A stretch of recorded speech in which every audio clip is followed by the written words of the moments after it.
Today we will discuss about the properties of a ideal fuel. What are the characteristic of a good fuel? एक अच्छे ईंधन में कौन कौन सी विशेषताएं होनी चाहिए ताकि वो हमारे रिक्वायरमेंट को कम्प्लीटली फुलफिल कर सके। और उसमें जो मेन रिक्वायरमेंट्स हम चाहते हैं, जो हमारे रिक्वायरमेंट्स हैं, उनको किस तरह से वो सेटिस्फाई कर सकते हैं। तो वो एक अच्छे ईंधन में निम्न गुण होने चाहिए। It should have a high calorific value per unit weight और it should evolve large amount of heat. जो ईंधन हम काम में ले रहे हैं उसमें जलाने के बाद में, कंबशन के बाद में, वो बहुत अधिक मात्रा में ऊर्जा उत्पन्न करे। और या हम कह सकते हैं कि उसकी जो ऊष्मीय मान है, कैलोरीफिक वैल्यू है, वो भी कैसा होना चाहिए, हाई होना चाहिए, ताकि हम फर्दर जो उसको यूज में ले रहे हैं, चाहे हम उसको डोमेस्टिक यूज में लें चाहे इंडस्ट्रियल यूजेस में लें, ताकि हमारी रिक्वायरमेंट कंप्लीट हो सके। It should possess a low moisture contents और वोलेटाइल मैटर्स। उसके अंदर नमी की जो मात्रा है वो कम होनी चाहिए, ताकि जिसको जब इसका कंबशन करें या इसका बर्निंग हो तो वो उसमें ज्यादा वाटर वेपर्स के साथ नहीं जले और इजीली वो हमें एनर्जी दे सके। और साथ में वाष्पशील पदार्थ भी उसमें जो है वो कम होने चाहिए।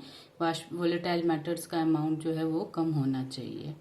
It should not produce toxic gases. उसमें से टॉक्सिक गैसेज, जहरीली गैसेज जो हैं, जैसे कार्बन डाइऑक्साइड है, सल्फर डाइऑक्साइड है, हाइड्रोजन सल्फाइड है, नाइट्रोजनस गैसेज हैं, विच आर पॉइजनस, जो कि बहुत ज्यादा जहरीली होती हैं और हमारे वातावरण को प्रदूषित कर देती हैं। तो इस तरह से जो उसके अंदर इस तरह की गैसेज नहीं होनी चाहिए। जलाने के बाद उसमें से इस तरह गैसेज प्रोड्यूस नहीं होनी चाहिए।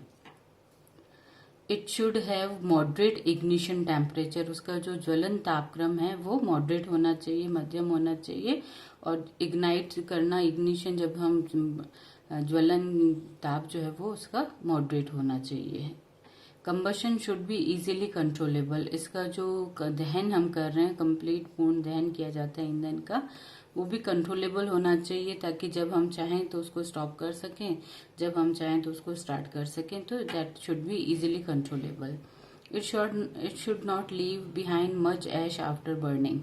जलने के बाद में उसमें जो राख है वो उसकी मात्रा कम होनी चाहिए और या नहीं होनी चाहिए। Rate of combustion should be uniform. जो दहन प्रारंभ हो जाता है तो वो किस तरह से एक ही स्टेडी रेट्स के साथ चलता रहना चाहिए, यूनिफॉर्म होना चाहिए, मॉडरेट होना चाहिए और स्मूथली बर्न अप होने वाला कार्य होना चाहिए, स्मूथ कंबशन होना चाहिए। तो एक यूनिफॉर्म तरीके से चलते रहना चाहिए।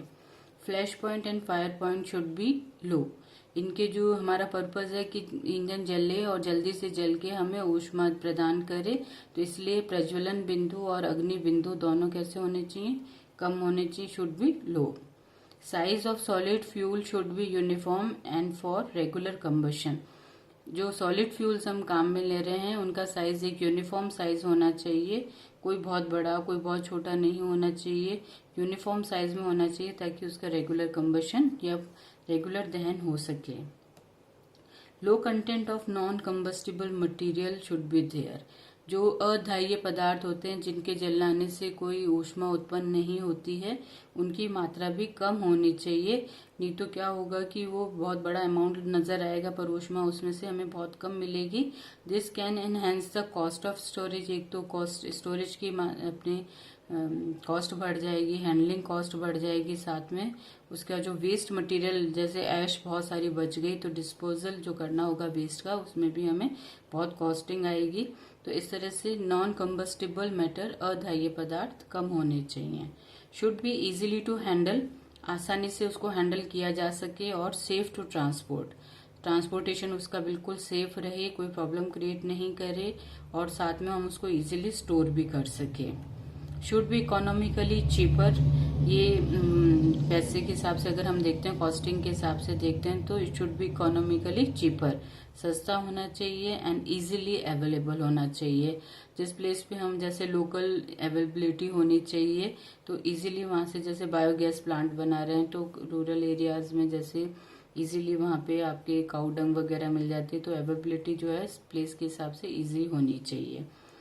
It should burn in minimum air without much smoke. जो है उसकी मात्रा, धुएं की मात्रा कम होनी चाहिए और एकदम थोड़ी से अमाउंट के एयर के अंदर भी वो इजीली चलने वाला होना चाहिए। Storage cost in the bulk should be low, अगर बहुत अधिक अमाउंट में जब हम स्टोरेज कर रहे हैं तो उसकी भी जो कॉस्टिंग है वो भी कम होनी चाहिए. That are some properties we have studied about the good fuel. Thank you.